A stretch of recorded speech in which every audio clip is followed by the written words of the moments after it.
Buenos días, amigos televidentes. Bienvenidos a otra emisión de este programa Periodismo y Sociedad. Hoy está ausente por motivos ajenos a su voluntad el productor general de este espacio, el licenciado Andrés Mato, mejor conocido como Licho. Hay mucha información en el día de hoy y sobre todo el inicio oficial, porque ya antes todos los partidos y candidatos estaban abocados a la campaña electoral, a la conquista, diríamos, a la conquista del voto para las próximas elecciones que están programadas para el tercer domingo de febrero. En esas elecciones se van a escoger las nuevas autoridades municipales, entiéndase alcaldías, antes le llamábamos síndicos, regidores, directores municipales y vocales, que son los representantes en esos organismos. 2.292 cargos estarán en juego. Ya con la proclama de la campaña electoral oficialmente queda abierta por parte de la Junta Central Electoral de la campaña. Hay que aconsejarle a los partidos políticos que por lo menos hagan una campaña decente, que se aboquen a proponerle propuestas a los dominicanos. Es decir, propuestas de qué van a hacer ellos cuando sean electos candidatos, cuando sean ya funcionarios electos, ¿qué van a hacer? Porque la tradición electoral en este país es que hay muy poca vigilancia sobre la propuesta de los candidatos a cargos municipales. Las sociedades, los pueblos lo eligen y una vez electos se olvidan de ellos, pero hay que mantener la vigilancia sobre ellos para que puedan realizar una buena labor. Y sobre todo exigirle programas de gobierno. ¿Qué van a hacer? Hay que insistir en eso. Por suerte, la ley electoral, la nueva ley electoral, le exige a los candidatos a cargos electivos, a cargos municipales, que presenten su propuesta de programa. Hay que pedirle a los partidos políticos que hagan una campaña decente, exenta de violencia, en donde los candidatos discutan su propuesta con las comunidades, con los electores. Es necesario eso. En un pasado, nosotros veíamos que las campañas electorales en este país eran muy violentas. Yo recuerdo los 12 años del doctor Joaquín Balaguer y aún en los periodos posteriores en donde ocurrían muertes innecesarias y rebatiñas entre los militantes de los distintos partidos y también de parte de las autoridades policiales y de las autoridades policiales. Por suerte, ese periodo ha ido desapareciendo, eso ha ido desapareciendo. Yo diría que a veces aparecen atisbos de violencia, pero ha desaparecido. Se ha evolucionado en la campaña, hay un interés en que los candidatos den a conocer su propuesta, hay un interés en que se mantengan en contacto con la población. También hay que decirlo, ha evolucionado la forma de hacer campaña. Anteriormente nosotros veíamos una agresión, vamos a decir, a la ecología con la colocación claveteaban los árboles con letreros y eso se ha ido, embadurnaban las paredes de las calles y eso se ha ido superando y es bueno que eso haya ocurrido porque necesitamos el fortalecimiento de la democracia. Ayer se inauguró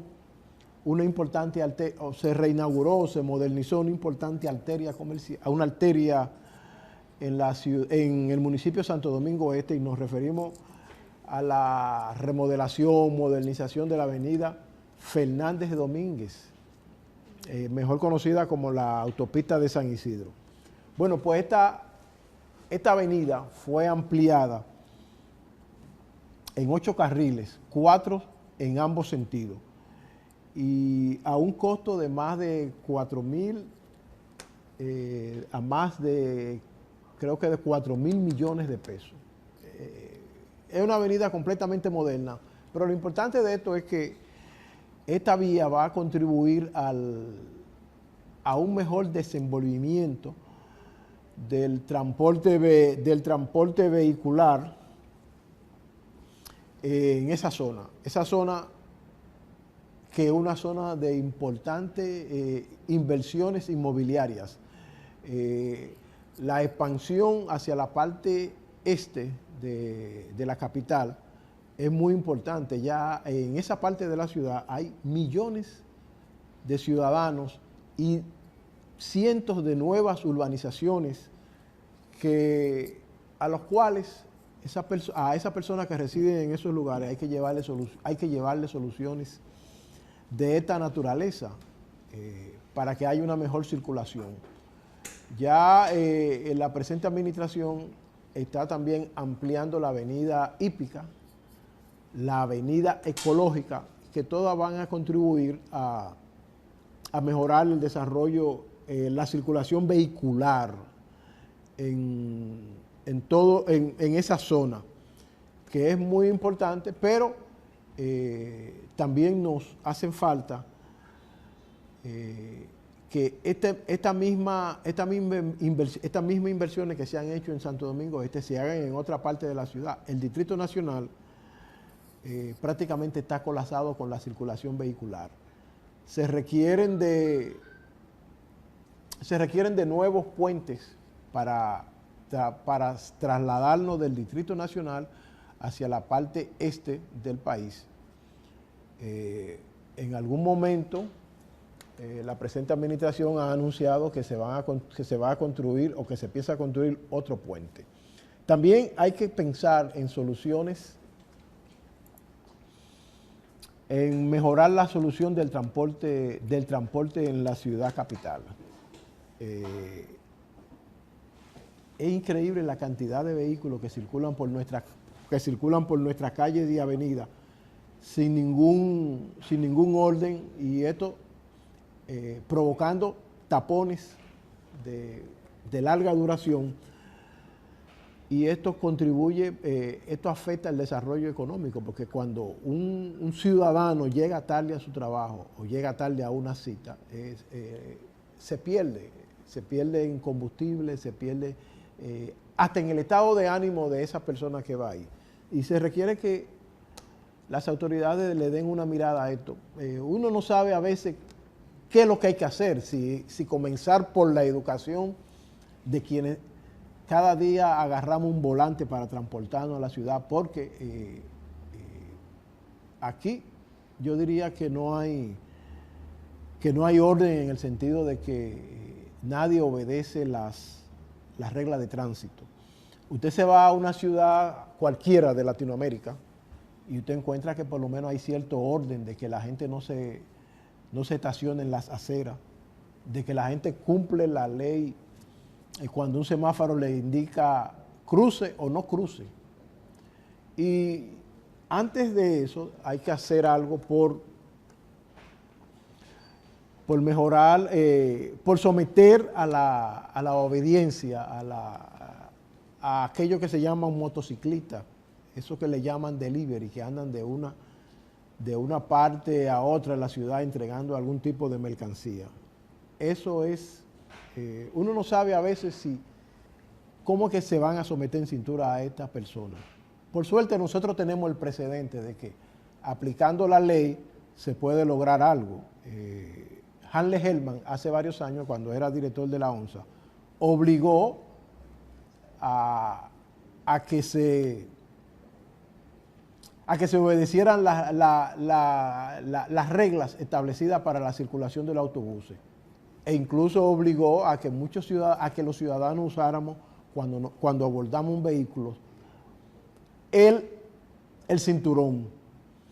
Y recientemente, hace menos de 1 o 2 años, se inició una batida en contra de los motociclistas que circulaban por la ciudad sin cascos protectores, sin licencia, sin documentación, sin ningún tipo de identificación. Y eso poco a poco se ha ido logrando. Eso se debe a que se le ha aplicado la ley. Pues eso mismo hay que hacer en el tránsito en todo el sentido general. O sea, porque yo me llame fulanito de tal, no me da derecho a robarme un pedacito. Métete por ahí y róbate ese pedacito, como decimos los dominicanos. Y no me da derecho a estacionarme en el lugar donde se debe, en las calzadas, en las aceras, en el lugar por donde deben transitar los peatones. Yo entiendo que hay que, no mano dura como hablan algunos, pero sí aplicar la ley, que si yo sé que si yo violo un semáforo, ese semáforo, algo deben de aplicarme lo que dice la ley. Si la ley dice que debo de pagar una multa, debo de pagarla. Esa es la única forma que hay de ordenar el tránsito. Aparte de que hay que mejorar la circulación, el transporte colectivo. Eso en este país es un desastre. No sé cómo se van. Ahora hay proyectos de circulación de autobuses. Eso hay que seguirlo incrementando. Y sobre todo que las autoridades obliguen a esos sindicatos a cumplir con lo establecido en la ruta. Usted ve que es fácil ver que ya a determinada hora los guagüeros se retiran porque ellos alegan que no hay pasajeros. Y yo me imagino que en los contratos de la definición de ruta se le establece que usted debe de circular de tal hora, desde tal hora hasta tal hora. Eso hay que hacerlo cumplir. Son muchas las cosas que hay que hacer para mejorar el tránsito. No es solamente la modernización de avenidas, como ocurrió ayer con la inauguración de la antigua avenida de San Isidro, sino otras muchas cosas.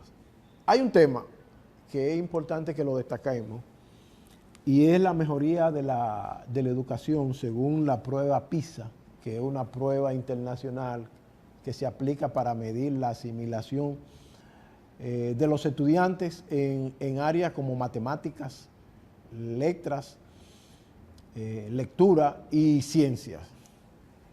Bueno, pues el país avanzó. Teníamos varios años en donde estábamos acorralados en una esquina,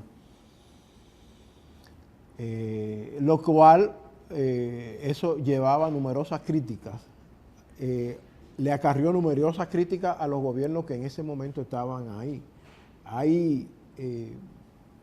Esta prueba PISA midieron esa asimilación durante el año 1900, durante el año de la gestión del ministro anterior al que está ahora, del ministro de Educación. Pues yo diría que hay mucha gente que se está atribuyendo la autoría de este avance en términos de la educación. Yo diría que eso es algo que se ha venido gestando desde hace varios años, que no es solamente de la autoría de un solo ministro de Educación, en este caso Fulcar, sino que hay que reconocerlo.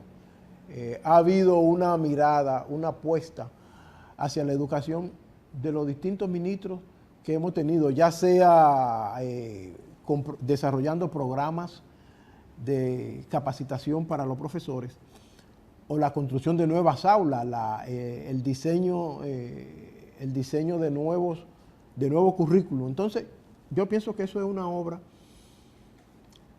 del país, no solamente de un ministro, de un ministerio, de un periodo de gobierno. Y, ojo, hay que mantenerse vigilante porque el avance es bueno, pero se requieren más avances, se requieren todavía que colocar la educación dominicana a la altura de los países desarrollados. Hay que seguir insistiendo en la capacitación de los profesores en áreas tan neurálgicas como es la matemática, como son la ciencia y el lenguaje, la comunicación, y otras asignaturas. ¿Por qué no? Hay que dotar a todas las escuelas del país de laboratorios. Yo, que soy producto de la educación pública, yo recuerdo que en mi formación de bachiller nunca vi un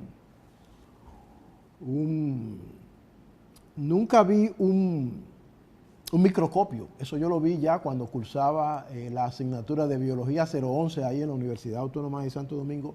Y lo vi así porque también a los estudiantes que iban a estudiar en la Facultad de Humanidades, se lo daban así por así, o sea que no era necesario que uno conociera ese mundo de la naturaleza.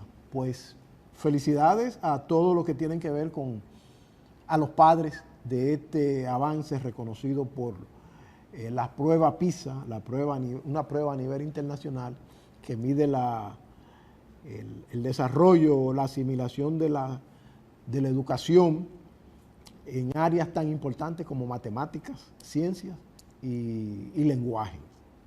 Mire, vamos a pasar al comentario con el buen amigo Olivares, quien va a hacer un análisis sobre la situación internacional. Adelante, Olivares. Muy buenos días, me da gusto estar aquí con todos ustedes. Un saludo especial a usted que está aquí por nuestro amigo Andrés Matos Licho. Me da mucho gusto poder traerles este pequeño resumen de lo que está ocurriendo en el mundo. Y bueno, nos vamos a la sede de Naciones Unidas en el contexto del conflicto entre Israel y Hamás. Y es que el secretario Antonio Guterres llamó a una alerta internacional. La decisión del secretario general de la ONU, Antonio Guterres, de invocar el artículo 99 de la Carta de la ONU marca un movimiento inusual y resalta la gravedad de la situación humanitaria en Gaza. Guterres advierte de un inminente colapso humanitario, subrayando la urgencia de un alto al fuego y la entrega de ayuda humanitaria en esa zona. En el Consejo de Seguridad hay muchísima presión al utilizar el artículo 99. Guterres busca presionar al Consejo de Seguridad para que actúe rápidamente frente a la crisis en Gaza. La herramienta sirve como un llamado de atención, instando a los miembros del Consejo de Seguridad a negociar una resolución a este problema y que cese las pérdidas de vida. Obviamente, la infrecuente invocación del artículo 99 destaca la relevancia en situaciones críticas como la que estamos viviendo en este conflicto descabellado, donde, repito, se siguen perdiendo vidas y es lo que queremos que se detenga, esta pérdida de vida. Bueno, de aquí nos vamos a ir brevemente a España, donde el acuerdo entre PSOE y Junts, esta mediación internacional y baja visibilidad de este despiertan críticas y tensiones. Hay controversias, obviamente. Este pacto entre PSOE y Junts, especialmente en lo referente al tema independentista catalán, ha desatado polémicas, obviamente. La anulación de condenas de proceso y otras medidas generan tensiones allá en España, destacando la compleja relación entre Cataluña y el gobierno español durante más de una década. Como ustedes se recordarán, los catalanes buscaban su independencia de España, así es que todavía estamos viviendo las secuelas, los resultados de estas decisiones que se tomaron y desafíos y posibles frutos al mismo tiempo. La mediación y el proceso de negociación plantean desafíos significativos. La figura de Galindo, obviamente una persona con un alto y profundo historial en España, pero que también, siendo es poca conocida en ese país, podría esta intervención facilitar las conversaciones, pero la incertidumbre sobre el impacto a corto y largo plazo en la estabilidad del gobierno en la sociedad española persiste, y esto es lo interesante. Bueno, ya voy casi concluyendo y me voy a ir hacia Venezuela, donde Maduro ordena la creación de un estado en el Esequibo y concede licencias petroleras, aumentando las tensiones con ese vecino país de Guayana.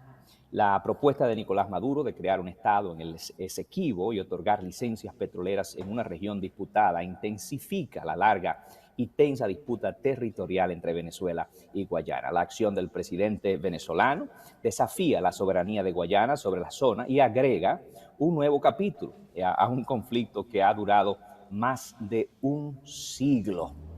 Bueno, y cuando se trata de acuerdos internacionales, esto es obviamente un gran desafío. Esta decisión de Maduro de ignorar la jurisdicción de la Corte Internacional de Justicia de La Haya, donde actualmente se lleva a cabo un litigio, añade, como lo había señalado, una capa adicional de desafío a los mecanismos internacionales de resolución de conflicto.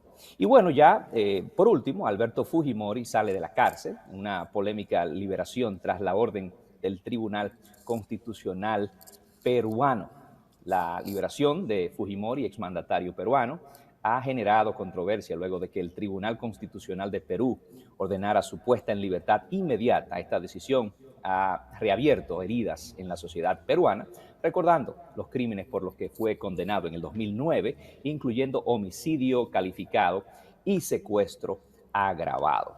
Bueno, y con esto pues llego al fin de la intervención y muchísimas gracias. Me da mucho placer estar con todos ustedes.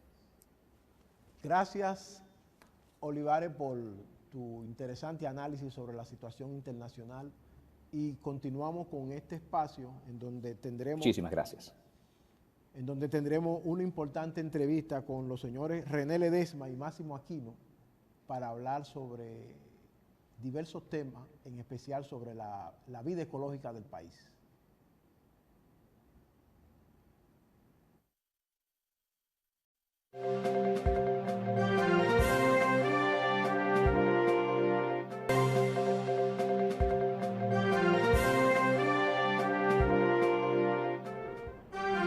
Gracias, amigos televidentes, por mantenerse atentos en este programa.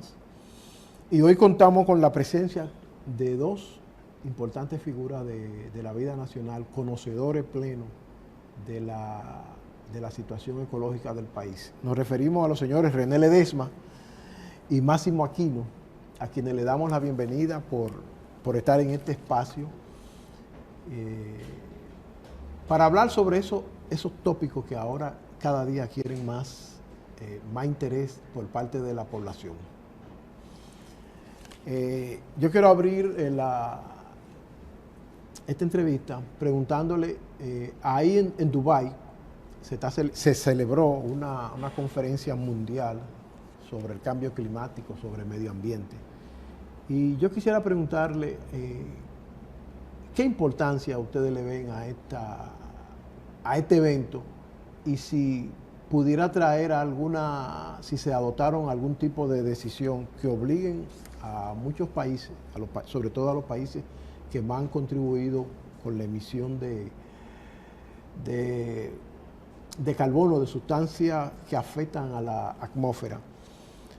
Si se han adoptado algún tipo de decisión para obligar a estos países a tomar decisiones en contra de eso. Sí, mira, Eli, muchas gracias por la invitación de estar aquí, ¿verdad? Para hablar de un tema que siempre va a ser importante para el país. Realmente nosotros somos un país vulnerable en el tema del cambio climático. Estas cumbres son sumamente importantes. ¿Por qué? Porque de ahí se deriva que los países los países que hacen el daño, que son los países más desarrollados, realmente tengan que apoyar a los países que van a ser más afectados con el cambio climático. Hasta ahora no ha ocurrido como se espera, de que siempre los recursos van a venir para apoyar. Nosotros tenemos que manejar la parte de la adaptación al cambio climático. Nosotros no emitimos grandemente, prácticamente cero, vamos a decir así. Cero. A muy bajo nivel las emisiones de nosotros, pero somos altamente vulnerables porque somos un país costero. Si sube el nivel del mar, si vienen los deshielos, posiblemente vamos a tener problemas. Por eso hay tanta inestabilidad climática en este momento. Entonces, ¿qué se espera? En resumen, que haya los fondos para aplicar medidas de adaptabilidad a los países más vulnerables. Esas son las negociaciones que se están buscando. Y lo que tenemos que hacer nosotros es tratar de que si realmente esos fondos aparecen, la cumbre comenzó el 30, termina el 12, son 2 semanas de discusiones, más de 160 países están participando, muchas delegaciones importantes. Entonces, lo que nosotros tenemos que hacer, si se consiguen los financiamientos necesarios, es poder aprovechar eso para la adaptabilidad que nosotros podemos tener para evitar los desastres que pueden ocurrir si realmente el cambio climático sigue afectando. Y esperamos que los países más desarrollados comiencen, porque sí yo creo que hay tecnología científica para ir reduciendo las emisiones que están ocurriendo en este momento. Ahora los países desarrollados tienen que tomar decisiones para reducir esas emisiones. Entonces, básicamente lo que nosotros esperamos es que aparezcan los recursos para nosotros manejar la adaptabilidad y que el país tenga la capacidad de hacerlo de forma adecuada. Ahora, Eri, o sea, la pregunta inicial tuya sobre la importancia de estos tipos de cumbres. Yo creo que la importancia de estas cumbres, ya estamos hoy en la COP28, ¿verdad? Es decir, que ya hemos celebrado una gran cantidad de cumbres, ¿verdad? Entonces yo creo que la importancia de esas cumbres está en función de cómo logra sus propios objetivos que la propia cumbre sobre cambio climático se ha planteado. Si nosotros vemos el discurso del presidente de esta COP28, lo que más él argumentó fue y se quejaba de que no se han logrado los objetivos. Por ejemplo, uno de los objetivos es reducir 1.5 de grado en la atmósfera, ¿verdad? Y entonces eso no se ha logrado. Y como decía René, países como el nuestro, que vamos en representación y vamos, en el caso de Naciones Unidas, siempre vamos en el grupo de los 77 más China, que las decisiones de estos países son globales, ¿verdad? Y las Naciones Unidas la toman globales para estos países. Entonces, si no se consiguen esos resultados, no va a haber, muchas veces las cumbres se convierten en inoperantes. Como decía René, el país llevó una posición clara ahora. Una fue sobre los fondos para el cambio climático, los fondos del clima, y otro aspecto específico de una situación que estamos teniendo, sobre todo en el turismo, que es cómo estos países van a manejar el sargazo. Y es la posición que llevó ante esa cumbre. Pero como decía René, los países en el 2025 tienen que presentar su plan de acción climática y tienen que decir cada país qué va a hacer. Como decía René, ¿qué vamos a hacer nosotros? Simplemente a ver cómo vamos con nuestra condición insular, que nos da una particularidad de mucha vulnerabilidad, ver cómo nosotros vamos a hacer los cambios en la adaptación y en la mitigación de los efectos, que no somos los emisores de los gases que elevan la temperatura en el ambiente, pero sí recibimos la embestida. Y tuvimos un ejemplo de gran vulnerabilidad ahora en este mes, que lo pudimos ver todo, con unas simples lluvias extremas que nos cayeron y se notó la gran vulnerabilidad en que estamos en este país. Ojalá ese fondo del clima, que la representante de aquí, la viceministra de Cambio Climático, planteó en la COP, que la necesidad de que ese fondo llegue a estos países que son los más vulnerables. En función de eso, la cumbre va a tener mayor o menor importancia, entiendo yo. Pero, ¿qué tipo de medidas son las que se requieren para moderar o encarrilarnos para que el cambio climático no nos afecte? ¿Son medidas, yo diría, que fácil o difíciles de alcanzar, de aplicar? Bueno, fáciles no son. No fáciles no son. Y como decía René, ya hay mecanismos científicos y tecnológicos de las medidas que hay que aplicar. Para mí el problema ha sido cómo los países desarrollados, que son los verdaderos culpables de las emisiones, que son los que emiten el gran porcentaje. Por ejemplo, Estados Unidos se salió de la declaración de Kioto. Sí, y cuando estaba Trump se salió del acuerdo de París. Y Trump habló muchísimo del acuerdo de París, inclusive que París. Biden tuvo que reintegrarse. O sea, es que los países que son los que están afectando por sus altos niveles de emisiones acepten cubrir los gastos que conlleva la lucha contra el cambio climático. Y eso el presidente de esta cumbre en Dubái lo dijo muy claro, que esa tiene que ser la responsabilidad y que los fondos lleguen a los países más vulnerables. Y lo que hay también es que ver cómo vamos cambiando los modelos de producción, los países desarrollados. O sea, uno de los aspectos importantes para disminuir las emisiones es cambiar la matriz de producción energética. Si seguimos con esa matriz de producción con altas emisiones, va a ser muy difícil que podamos lograr la meta de disminuir la temperatura en 1.5 como se está planteando. Sí, fíjate, yo pienso que una medida importante que nosotros tenemos que tomar es aprovechar, porque hay una ley de ordenamiento territorial reciente que salió. Sí.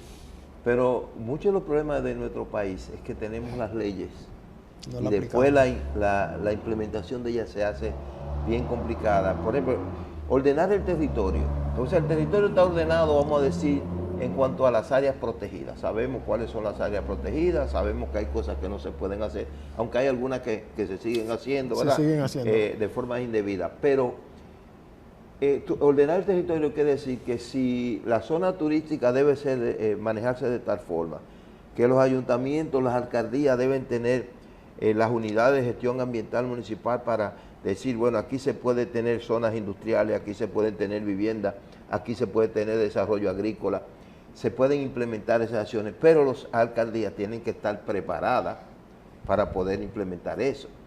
El Ministerio de Medio Ambiente juega un papel determinante, porque cuando se ordena el territorio, el ambiente es la base fundamental para tú decir dónde puede ir cada cosa.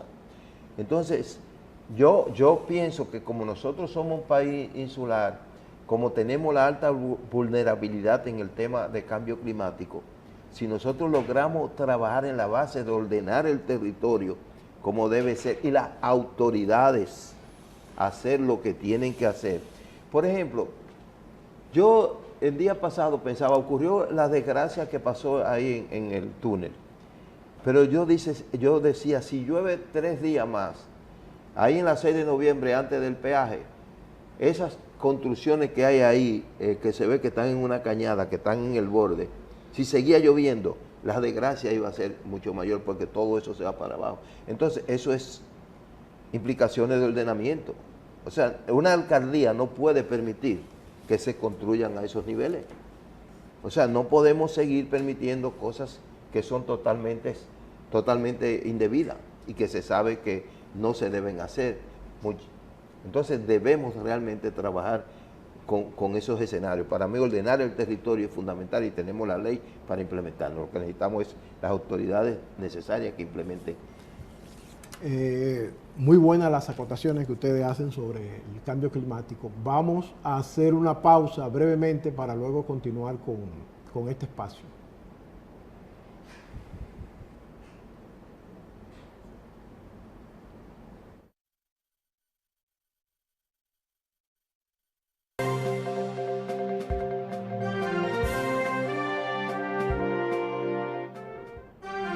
Gracias, amigos televidentes, por mantenerse atentos en este programa.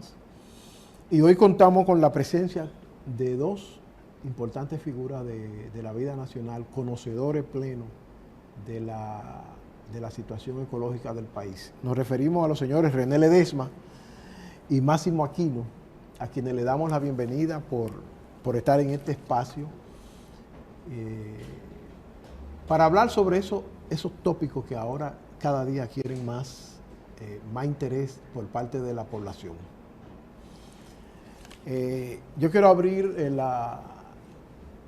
esta entrevista preguntándole, ahí en Dubái se celebró una conferencia mundial sobre el cambio climático, sobre el medio ambiente. Y yo quisiera preguntarle, ¿qué importancia ustedes le ven a este evento y si pudiera traer si se adoptaron algún tipo de decisión que obliguen a muchos países, sobre todo a los países que más han contribuido con la emisión de carbono, de sustancias que afectan a la atmósfera, si se han adoptado algún tipo de decisión para obligar a estos países a tomar decisiones en contra de eso. Sí, mira Eli, muchas gracias por la invitación de estar aquí, ¿verdad? Para hablar de un tema que siempre va a ser importante para el país. Realmente nosotros somos un país vulnerable en el tema de cambio climático. Estas cumbres son sumamente importantes. ¿Por qué?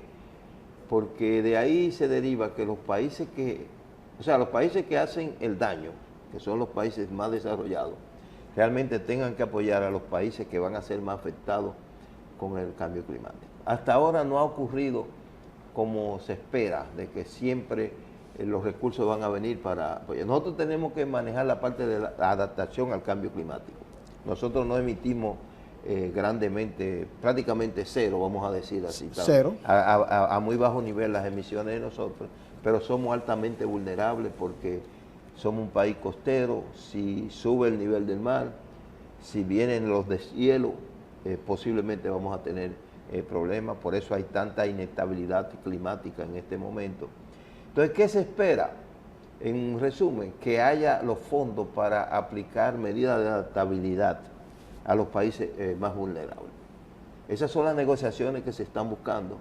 Y lo que tenemos que hacer nosotros es tratar de que si realmente esos fondos aparecen. La cumbre comenzó el 30, termina el 12, son 2 semanas de discusiones, más de 160 países están participando, muchas delegaciones importantes. Entonces, lo que nosotros tenemos que hacer, si se consiguen los financiamientos necesarios, es poder aprovechar eso para la adaptabilidad que nosotros podemos tener para evitar los desastres que pueden ocurrir si realmente el cambio climático sigue afectando. Y esperamos que los países más desarrollados comiencen, porque sí yo creo que hay tecnología científica para ir reduciendo las emisiones que están ocurriendo en este momento. Ahora los países desarrollados tienen que tomar decisiones para reducir esas emisiones. Entonces, básicamente lo que nosotros esperamos es que aparezcan los recursos para nosotros manejar la adaptabilidad y que el país tenga la capacidad de hacerlo de forma adecuada. Ahora, Eri, la pregunta inicial tuya sobre la importancia de estos tipos de cumbres, yo creo que la importancia de estas cumbres, ya estamos hoy en la COP28, ¿verdad? Es decir, que ya hemos celebrado una gran cantidad de cumbres, ¿verdad? Entonces yo creo que la importancia de esas cumbres está en función de cómo logra sus propios objetivos que la propia cumbre sobre cambio climático se ha planteado. Si nosotros vemos el discurso del presidente de esta COP28, lo que más él argumentó fue y se quejaba de que no se han logrado los objetivos. Por ejemplo, uno de los objetivos es reducir 1.5 de grado en la atmósfera, ¿verdad? Y entonces eso no se ha logrado. Y como decía René, países como el nuestro, que vamos en representación y vamos, en el caso de Naciones Unidas, siempre vamos en el grupo de los 77 más China, que las decisiones de estos países son globales, ¿verdad? Y las Naciones Unidas la toman globales para estos países. Entonces, si no se consiguen esos resultados, no va a haber, muchas veces las cumbres se convierten en inoperantes. Como decía René, el país llevó una posición clara ahora. Una fue sobre los fondos para el cambio climático, los fondos del clima, y otro aspecto específico de una situación que estamos teniendo, sobre todo en el turismo, que es cómo estos países van a manejar el sargazo. Y es la posición que llevó ante esa cumbre. Pero como decía René, los países en el 2025 tienen que presentar su plan de acción climática y tienen que decir cada país qué va a hacer.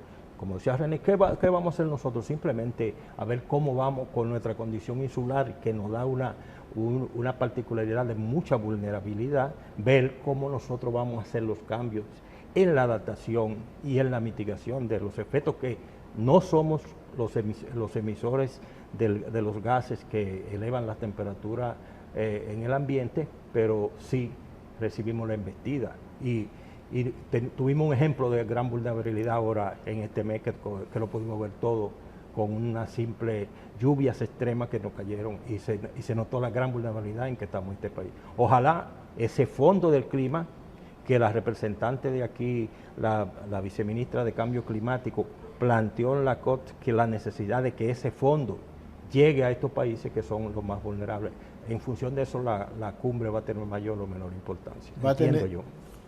Pero, ¿qué tipo de medidas son las que se requieren para moderar o encarrilarnos para que el cambio climático no nos afecte. Son medidas, yo diría que fácil o difíciles de alcanzar, de aplicar.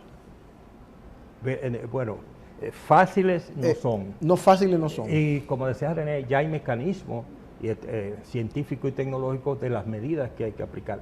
Para mí el problema ha sido cómo los países desarrollados, que son los verdaderos culpables de las emisiones, que son los que emiten el gran porcentaje. Por ejemplo, Estados Unidos se salió de la declaración de Kioto. Sí, y cuando estaba Trump se salió del acuerdo de París. Y Trump habló muchísimo del disparate. acuerdo de París, inclusive que París. Biden tuvo que reintegrarse. O sea, es que los países que son los que están afectando por sus altos niveles de emisiones acepten cubrir los gastos que conlleva la lucha contra el cambio climático. Y eso el presidente de esta cumbre en Dubái lo dijo muy claro, que esa tiene que ser la responsabilidad y que los fondos lleguen a los países más vulnerables. Y lo que hay también es que ver cómo vamos cambiando los modelos de producción, los países desarrollados. O sea, uno de los aspectos importantes para disminuir las emisiones es cambiar la matriz de producción energética. Si seguimos con esa matriz de producción con altas emisiones, va a ser muy difícil que podamos lograr la meta de disminuir la temperatura en 1.5 como se está planteando. Sí, fíjate, yo pienso que una medida importante que nosotros tenemos que tomar es aprovechar, porque hay una ley de ordenamiento territorial reciente que salió. Sí. Pero muchos de los problemas de nuestro país es que tenemos las leyes No y después la implementación de ellas se hace bien complicada. Por ejemplo, ordenar el territorio. Entonces el territorio está ordenado, vamos a decir, en cuanto a las áreas protegidas. Sabemos cuáles son las áreas protegidas, sabemos que hay cosas que no se pueden hacer, aunque hay algunas que se siguen haciendo, ¿verdad? Se siguen haciendo. De forma indebida. Pero ordenar el territorio quiere decir que si la zona turística debe ser manejarse de tal forma, que los ayuntamientos, las alcaldías deben tener las unidades de gestión ambiental municipal para decir, bueno, aquí se puede tener zonas industriales, aquí se pueden tener viviendas, aquí se puede tener desarrollo agrícola, se pueden implementar esas acciones, pero las alcaldías tienen que estar preparadas para poder implementar eso. El Ministerio de Medio Ambiente juega un papel determinante, porque cuando se ordena el territorio, el ambiente es la base fundamental para tú decir dónde puede ir cada cosa. Entonces, yo pienso que como nosotros somos un país insular, como tenemos la alta vulnerabilidad en el tema de cambio climático, si nosotros logramos trabajar en la base de ordenar el territorio como debe ser y las autoridades hacer lo que tienen que hacer. Por ejemplo, yo el día pasado pensaba, ocurrió la desgracia que pasó ahí en el túnel, pero yo decía, si llueve 3 días más, ahí en la 6 de noviembre antes del peaje, esas construcciones que hay ahí, que se ve que están en una cañada, que están en el borde, si seguía lloviendo, la desgracia iba a ser mucho mayor porque todo eso se va para abajo. Entonces, eso es implicaciones de ordenamiento. O sea, una alcaldía no puede permitir que se construyan a esos niveles. O sea, no podemos seguir permitiendo cosas que son totalmente indebidas y que se sabe que no se deben hacer. Entonces debemos realmente trabajar con esos escenarios. Para mí ordenar el territorio es fundamental y tenemos la ley para implementarlo. Lo que necesitamos es las autoridades necesarias que implementen. Muy buenas las acotaciones que ustedes hacen sobre el cambio climático. Vamos a hacer una pausa brevemente para luego continuar con este espacio.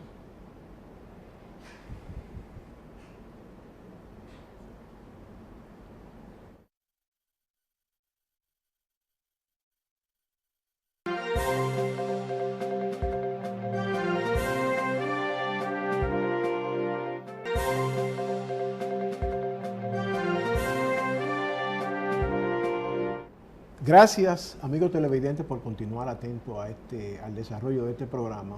Y continuamos con esta interesante entrevista con René Ledesma y Máximo Aquino, con lo cual hemos conversado sobre importantes aspectos de la ecología, la cumbre del COP28 que se celebra en Dubái.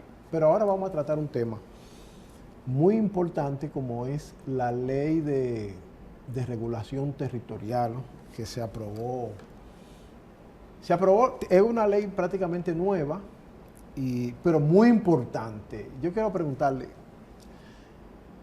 ¿sirve de algo esta aprobación de esta ley? O sea, no hay el temor de que caiga en una ley muerta como han caído otras. Sí, eso es lo lamentable. Como decía René antes de la pausa, ¿verdad?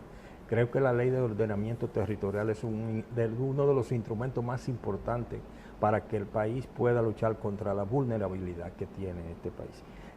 ¿Por qué? Porque esa ley de ordenamiento territorial va a establecer qué tipo de asentamientos humanos se pueden hacer, en qué lugar se pueden hacer, cuál sería la zona de desarrollo industrial, cuál sería la zona de desarrollo inmobiliario. O sea, va a ordenar el país. Y uno de los problemas... Eso impediría claro, que en una provincia como Espaillá, Moca, cada sí, día que uno pasa por esa ciudad, uno ve que tierras fértiles. todos los suelos agrícolas se están disminuyendo en función del desarrollo inmobiliario. Y eso, el plan de ordenamiento territorial tiene que regularlo. Ahora, nosotros, Eric, tenemos la ley de ordenamiento territorial, pero hace falta hacer el plan nacional de ordenamiento territorial en base al mandato de esa ley, que es donde el país ahora tiene que enfocarse. No sé si a nivel de las instituciones responsables, que son básicamente las más principales son el Ministerio de Medio Ambiente y el Ministerio de Economía, Planificación y Desarrollo, que tienen que elaborar el plan nacional, el plan ya de ordenamiento territorial. Ojalá no caiga en el vacío. Mira, el plan de ordenamiento territorial, la ley 6400, que Hipólito promulgó en agosto del año 2000, le daba 3 años al Estado Dominicano para que elaborara el Plan Nacional de Ordenamiento Territorial. Y vamos para el 2024, y ahora fue que salió la ley y carecemos del Plan de Ordenamiento Territorial. Y otra importancia del Plan de Ordenamiento Territorial es que le da funciones a los gobiernos municipales, a las alcaldías. Ellas son las responsables, en el fondo, de organizar su territorio, por la cual las alcaldías tienen su dominio.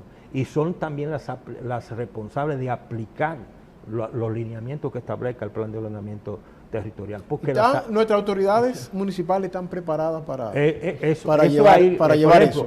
René no me deja mentir, en el año 2000 se empezó a través del Viceministerio de Gestión Ambiental tratar de fortalecer los ayuntamientos creando la SUGAN, que eran las unidades de gestión ambiental de cada ayuntamiento, para que se le dé la capacidad y la calidad técnica que yo entiendo que no se ha logrado hasta la fecha. Y sin embargo, los ayuntamientos, lo que tienen la gran responsabilidad, tú pusiste el caso de Moca, pero para hacer un proyecto de desarrollo inmobiliario en Moca, el ayuntamiento municipal tiene que darle la no gestión del uso del suelo. Por eso la responsabilidad fundamental de las alcaldías a nivel municipal, ¿verdad? Entonces yo creo que ese plan de ordenamiento territorial podría ser el instrumento fundamental que tenga el país para luchar contra la vulnerabilidad y la lucha contra el cambio climático. Hay algo sumamente importante, bueno, de eso que Máximo está diciendo, complementando el asunto de ordenamiento territorial. Mira, es que la ley de medio ambiente es una de las leyes más modernas que tiene Latinoamérica. Fue una ley bien creada, bien hecha. Cuando se comenzó, se estuvo trabajando. Yo recuerdo que en la primera etapa había alrededor de 60 unidades de gestión ambiental creadas, con capacitación a los ayuntamientos. O sea, se capacitaban, se les explicaba. El mismo secretario acompañó continuamente a esa parte porque se entendía que los ayuntamientos eran la base para que se pudieran implementar un desarrollo adecuado. Algunas crearon los planes de manejo adecuado, pusieron gente preparada, otras no entendían, los mismos alcaldes no entendían de qué se trataba. Porque todo es capacitación. Si nosotros seguimos avanzando en la capacitación y el aprendizaje, nosotros vamos a saber. Eso que pasa, por ejemplo, la ley de medio ambiente dice que los suelos categoría 1, 2 y 3 deben preferiblemente dedicarse a la producción agrícola. Pero muchísimos ayuntamientos en esos suelos, ahí en la zona de Juma, yo recuerdo no, ahí en Juma, en Bonao, nosotros prohibíamos que esa zona pudiera cogerse para construcciones, ahí mismo donde está en la carretera. ¿Por qué? Porque son suelos dedicados para funcionar. Entonces, debemos evitar Moca, un trabajo que yo recuerdo hice con la universidad, donde decía, a ver cuántas áreas se habían ocupado de tierras agrícolas en construcciones. eso tiene que limitarse porque hay zonas que tú las puedes coger para urbanizaciones que son mucho mejores que las zonas planas. Entonces la ley de ordenamiento territorial es la base de todo y debemos trabajar. Ahora se necesita preparar a los alcaldes, necesitamos capacitación. Si no hacemos eso. Y sobre todo aplicación de la ley. La autoridad. Yo diría la presencia de la autoridad. Para mí, muchas de las cosas que nosotros no se hacen correctamente en el país, no es falta de ley, es falta de aplicación de la autoridad. Lo tenemos en el tránsito. En el tránsito es la aplicación de la autoridad. Mientras tengamos 2 millones de motoristas haciendo desorden por donde quiera y son padres de familia, no vamos a resolver el problema. Tenemos que tener la autoridad y tenemos que la gente aplicar eso. Y sobre todo unos nuevos personajes que le llaman los guagüeros. Bueno, a René Polanco y a Máximo Aquino, muchísimas gracias por su participación, René Ledesma, por su participación en este programa, y se nos quedaron muchos temas en el tintero y aprovechamos la oportunidad para en otro momento que ustedes puedan venir a este espacio, Periodismo y Sociedad. A ustedes, amigos televidentes, gracias por su atención y mañana continuaremos con este espacio. Hasta mañana.